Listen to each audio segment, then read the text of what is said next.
Kembali di Sapa Indonesia Pagi, saya masih berbincang bersama 3 narasumber yang sudah tersambung melalui daring. Tadi ada Pak Nasir Abbas, ada Pak Boy Rafli Amar, Kepala BNPT, dan juga tadi ada Kiai Marsudi Suhud.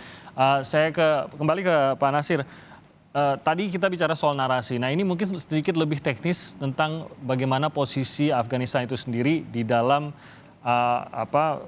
aksi-aksi terorisme yang terjadi di Indonesia. Sejauh ini kita ketahui bahwa Afghanistan ini seringkali menjadi tempat pelatihan bagi sejumlah teroris. Nah, dengan kondisi Afghanistan yang justru sekarang lebih dikuasai oleh Taliban sehingga pengawasan dari pihak-pihak luar ini jauh lebih sulit, apakah ini juga menjadi ancaman dalam jangka panjangnya kepada negara-negara seperti Indonesia, Filipina, dan mungkin beberapa negara lainnya? Baik, dulu Jamaah Islamiyah punya camp pelatihan di Afghanistan. Ya, saya sendiri juga di sana. Dari tahun 80-an sampailah ditutup tahun awal 1996. Ya, saat itu Taliban menguasai Afghanistan, lalu camp JI ditutup di Troham.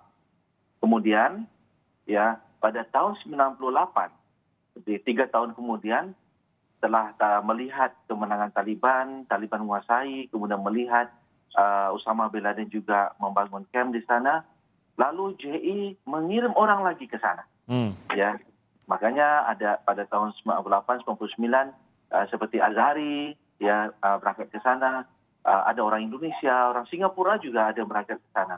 Ya, itu menunjukkan bahwa ya JI mengambil peluang untuk mengirim orang ke sana. Nah, bukan hanya mengirim orang, JI juga melakukan kerjasama dengan Al-Qaeda ya dan juga Taliban saat itu. Sehingga orang-orang JI yang berada di Afghanistan bukan hanya berhubungan dengan Al-Qaeda, tetapi juga berhubungan dengan Taliban. Ini menunjukkan bahwa ada hubungan sejarah ataupun hubungan kerjasama yang dulu pernah terjalin. Itulah membuat ya terjadi hubungan emosional. Apa saja yang dilakukan oleh Taliban menjadi suatu inspirasi bagi mereka. Nah, dengan hubungan tersebut, ya pastilah ya punya harapan baru. Barangkali bisa dikirim orang ke sana. Barangkali ada peluang untuk membuat tempat pelatihan. Kita tahu bahwa JI yang baru-baru ini ditangkap oleh pihak kepolisian, mereka juga tidak pernah berhenti untuk melakukan persiapan. Ya, mereka juga tidak pernah berhenti untuk melakukan pelatihan militer, baik dalam negeri ataupun luar negeri. Nah, artinya seberapa banyak pun JI ditangkap oleh pihak kepolisian, mereka pasti akan silih berganti pemimpinnya dan akan tetap melakukan aktivitas yang sama, ya berusaha untuk mendapatkan tempat pelatihan, mencari tempat pelatihan, dan melakukan persiapan, ya begitu.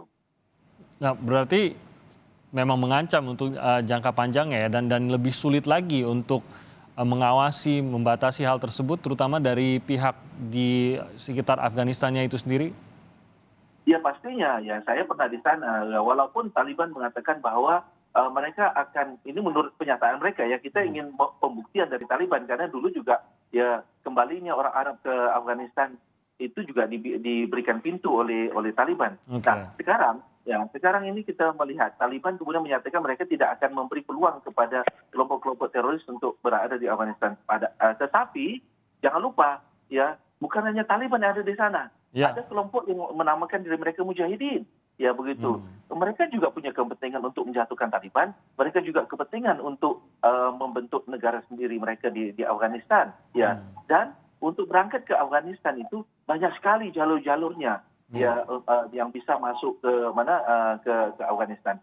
Bagi saya ya perbatasan utara Pakistan untuk masuk ke Afghanistan itu sangat banyak ya.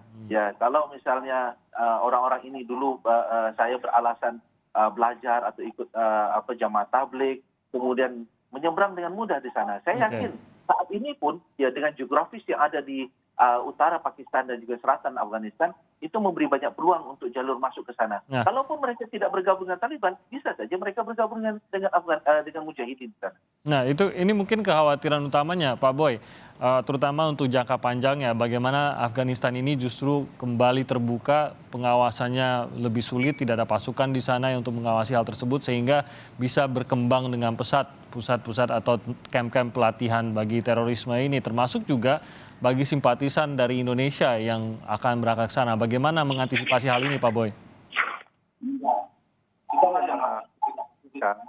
Karena kan hari ini perkembangan di Afghanistan sendiri menuju kepada arah yang mengkhawatirkan ya. Katakanlah terjadi rivalitas antara Taliban dengan ISIS di sana, kemudian Taliban dengan tentara pemerintahan Afghanistan sebelumnya. Jadi kita tentu yang penting turut mendoakan agar perdamaian di Taliban ini bisa segera bisa terwujud ya. Karena kekerasan-kekerasan yang nanti terjadi, kalau kita lihat di Kabul katakanlah kontrol ya, tetapi di provinsi yang lain ini sepertinya akan terjadi semacam perang saudara di antara mereka. Perebutan kekuasaan ya. Ya, jangan sampai menjadikan momen-momen itu menjadi tumbuhnya simpatisan-simpatisan seperti masa lalu.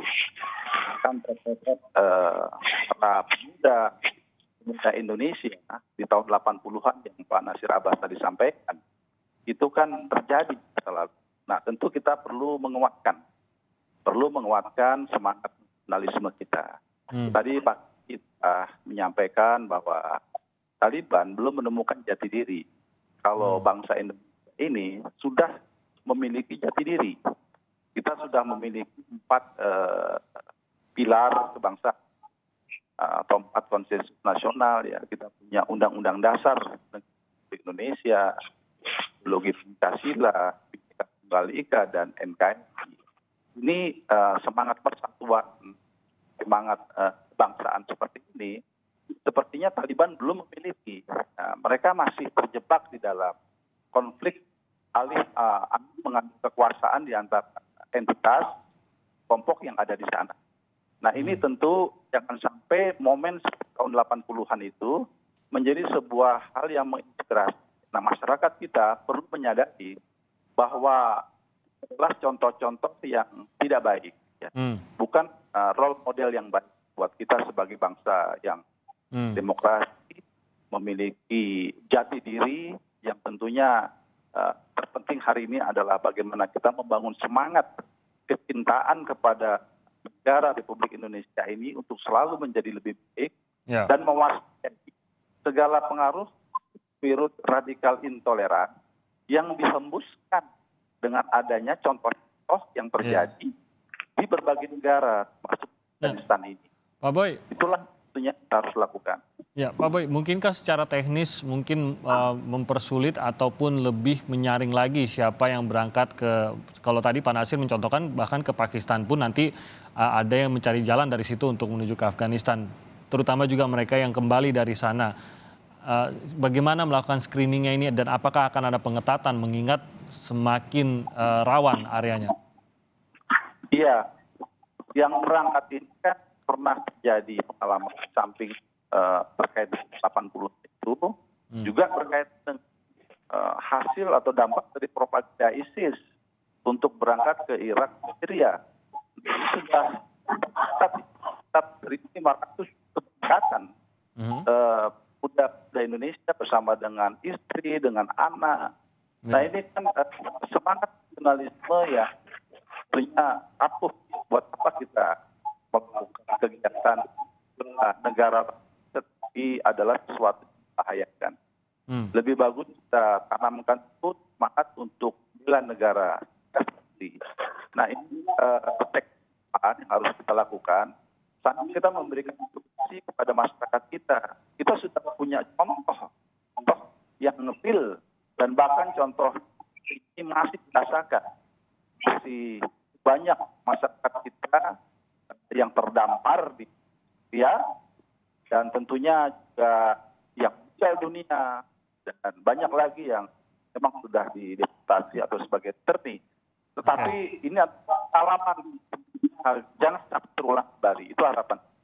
Oke, saya kembali ke Pak Marsudi. Pak Kiai, saat ini kita tahu bahwa pasukan koalisi sudah meninggalkan Afghanistan. Nah, apakah menurut Pak Kiai bahwa keterlibatan Indonesia, walaupun kita itu dikenal untuk soft power begitu ya, bukan dengan pasukan, tapi kita punya kedekatan dengan Afghanistan. Apakah semakin intensnya keterlibatan Indonesia dalam membantu seperti yang tadi Pak Kiai katakan, membantu memikirkan, merancang bagaimana mungkin narasi-narasi sederhana yang bisa dipergunakan oleh Afghanistan. Dan kalau ini tampak bahwa Indonesia terlibat, ini bisa menekan justru simpatisan-simpatisan di Indonesia karena kita memang hadir di sana, kita memang membantu di sana. Jangan bilang bahwa Indonesia ini mengkhianati atau meninggalkan katakan saudaranya di Afghanistan begitu Pak Kiai.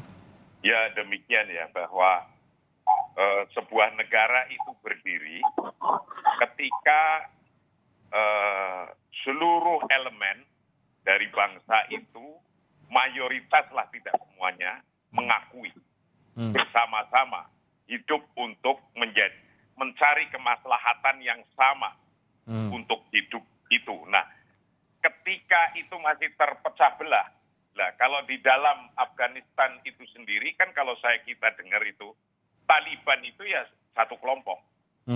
Ada kelompok-kelompok yang lain, ada Mujahidin, begitu pula ada Al-Qaeda di situ, ada ISIS di situ. Maka yang tertarik ke sana pun nanti misalnya dari Indonesia itu ada, maka bisa dari kelompok-kelompok yang berbeda ini. Ketika ini tidak bisa disatukan, juga termasuk di dalamnya orang Afghanistan yang mungkin mayoritas tapi kemudian belum mempunyai kelompok tertentu, itu juga bisa harus ada. Nah, fungsi Indonesia seperti Nahdlatul Ulama mengharapkan ketika sudah didirikan atau difasilitasi bagaimana agar negara itu berdiri, keinginan NU PBNU ini agar mereka itu bisa menyatu. Karena sesungguhnya mereka itu mayoritas umat Islam. Tapi ternyata juga kendalanya banyak, belum bisa ke arah itu. Nah, kalau ternyata dengan sekarang ini memungkinkan untuk Afghanistan bersatu, karena tidak sendiri berdiri Taliban saja, tapi juga ada kelompok-kelompok yang lain. Kalau itu Taliban sekarang itu bisa mengajak mereka untuk saling mengakui, ya mudah-mudahan negara itu bisa berdiri.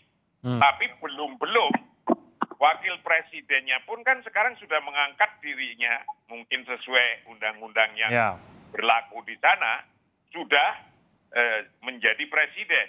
Nah, apakah ini juga tidak terpengaruh?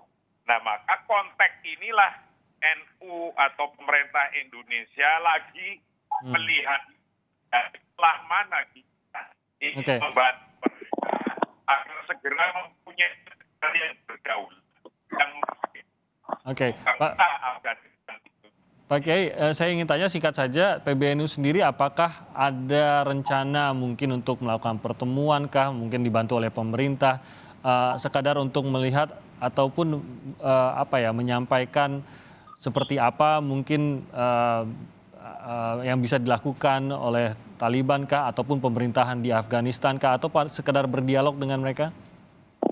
Ya kita pasti ya, karena sesama Islam Indonesia yang mayoritas ingin membantu mereka biar cepat mempunyai negara yang established, diakui oleh bangsanya sendiri pertama kali, kemudian diakui oleh bangsa lain. Karena ketika hanya diakui oleh bangsanya sendiri, bahkan hanya sebagian yang ngakui, bangsanya sendiri belum bisa jadi, apalagi bangsa-bangsa lain. Disinilah sesungguhnya peran Nahdlatul Ulama tidak hanya untuk Afghanistan, tapi beberapa negara konflik lainnya yang telah dan terus-menerus akan kita laksanakan. Yang mudah-mudahan bisa ketemu titik temunya itu nyampe. Nah, yang dicari ini titik temu. Apakah NU akan segera mengundang mereka? Nah, ini memang kita lagi lihat situasi dulu, mendengarkan dulu situasinya kayak apa, baru nanti action apa yang akan kita lakukan. Baik, terima kasih Pak Kiai, Pak Marsudi Suhud sudah bergabung bersama kami. Terima kasih Pak Boy sudah bergabung juga bersama kami pada pagi hari ini. Dan juga Pak Nasir Abbas, terima kasih. Salam sehat semuanya. Assalamualaikum.